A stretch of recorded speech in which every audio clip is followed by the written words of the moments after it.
রাম কারোর পিতৃদেব নয়। রামনবমীর মিছিলে অংশগ্রহণ করে এই কথা বললেন বীরভূমের তৃণমূল প্রার্থী শতাব্দী রায়।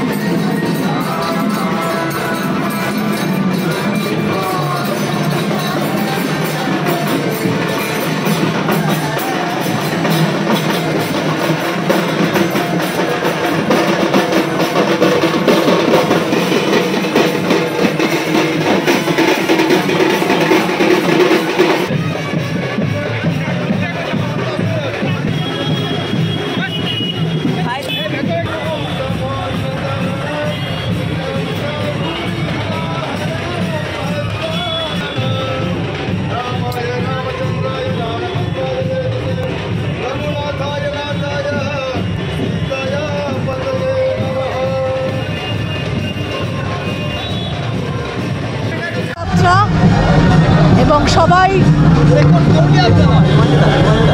প্রতিটি মানুষই রামের ভক্ত, তারা সবাই মিলে একসঙ্গে হয়ে রামনবমী উদযাপন করা।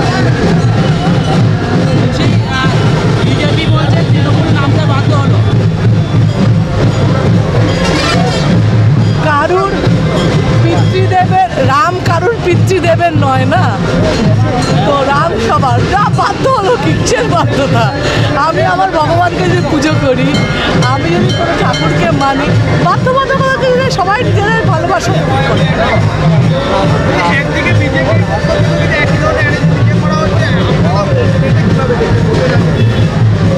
আমরা রামকে আমাদের মতো করে দেখছি, ওরা রামকে আমাদের মতো দেখছে।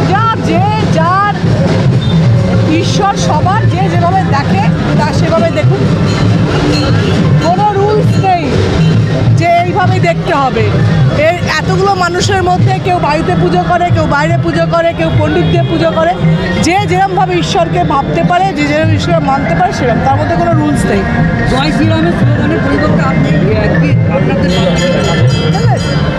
তফাৎ হচ্ছে, আমরা যে জয় শ্রীরাম বলি, আমরা বলছি জয় শ্রীরাম। এটা হচ্ছে ঠাকুরের নাম, জয় শ্রীরাম। ওরা জয় শ্রীরাম, এটা কিন্তু স্লোগান নয়, ওটা কিন্তু ঈশ্বর ডাকা নয়, ওটা হচ্ছে যেটা সেটা আর বললাম না। কিন্তু ভক্তি যদি হয়, জয় শ্রীরাম এরম বলা উচিত। তো জয় শ্রীরাম বলে করে রামকে ডাকি, যদি আমরা রামই বলছি। আগের চেয়েও বেশি ভোটে জিতবো। বলছি দেবাশিস ধর নিজের প্রতি আস্থা রাখতে পারছে না বীরভূমের মানুষের কাছে।